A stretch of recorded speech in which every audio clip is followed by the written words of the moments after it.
What's up, guys? It's MB Boxing, and I just finished up watching Brandon Figueroa versus Stephen Fulton, and this was a 12-rounder for the unified WBC and WBO Super Bantamweight World Championship, and this fight was Saturday, November 27th, from the Park Theater in Las Vegas, Nevada, and this fight was broadcasted on Showtime, and in this fight, Stephen Fulton was able to get a majority decision victory over Brandon Figueroa.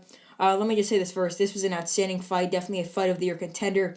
It was back and forth, rock'em sock'em robots action, and both fighters were just glued to each other the whole fight. It was purely an inside fight, very exciting, and it's unlike what I predicted. Although I did predict a decision win for Fulton, I thought it would have been much wider, but I still got the correct fighter and correct outcome, whatever. But still, I thought it was going to be much wider. And I thought that Fulton was going to be a bit more smarter in there. I mean, although he did fight a very good fight and a very entertaining fight, still he could have fought smarter, fought on the outside more, countered Figueroa. But I commend him because he fought Figueroa's fight and was just coming forward and throwing punches and made it exciting. And same with Figueroa. Props to both fighters. This was an excellent fight.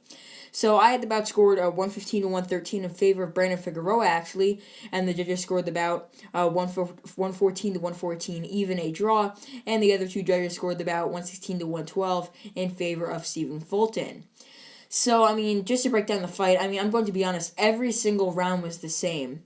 I mean, it was both fighters just coming forward in the center of the ring, throwing punches back and forth to the body, to the head. I mean that's really what it was. Every single round was the same.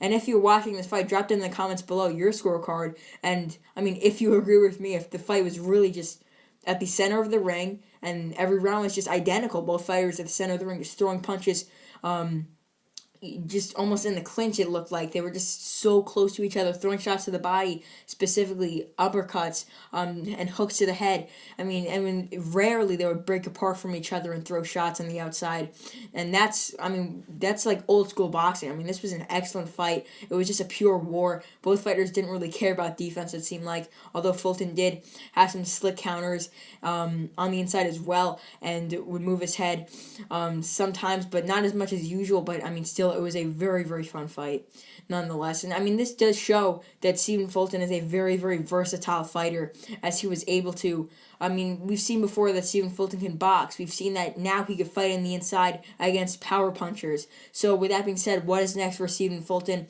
I would love to see him fight Mirjahan Akhmadaliev.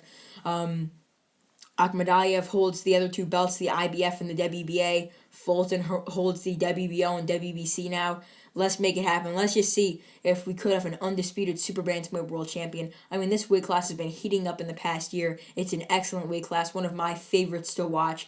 Excellent fights and excellent fighters, nonetheless. But if Fulton can't fight Mirjahan Akhmadaliev, I hope he can fight someone in the top 10 at super bantamweight, possibly even Danny Roman, because Roman has gotten a win most recently, I believe so, on Showtime. So possibly we could see Roman possibly trying to become a two-time world champion, I believe so, if he takes on and possibly beats Stephen Fulton. But I still got Fulton in that fight, if I'm going to be honest. But nonetheless, Fulton should be either fighting Mirjahan Akhmadaliev for the undisputed titles or fighting someone in the top 10 at super bantamweight.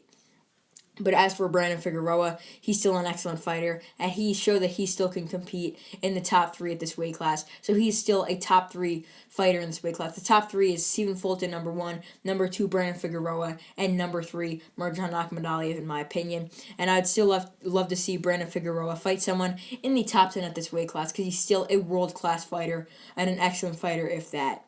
So, overall, Stephen Fulton defeats Brandon Figueroa by majority decision to become the unified WBC and WBO Super Bantamweight World Champion.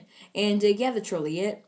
I'm MB Boxing. Thanks for watching, and I'll see you guys later.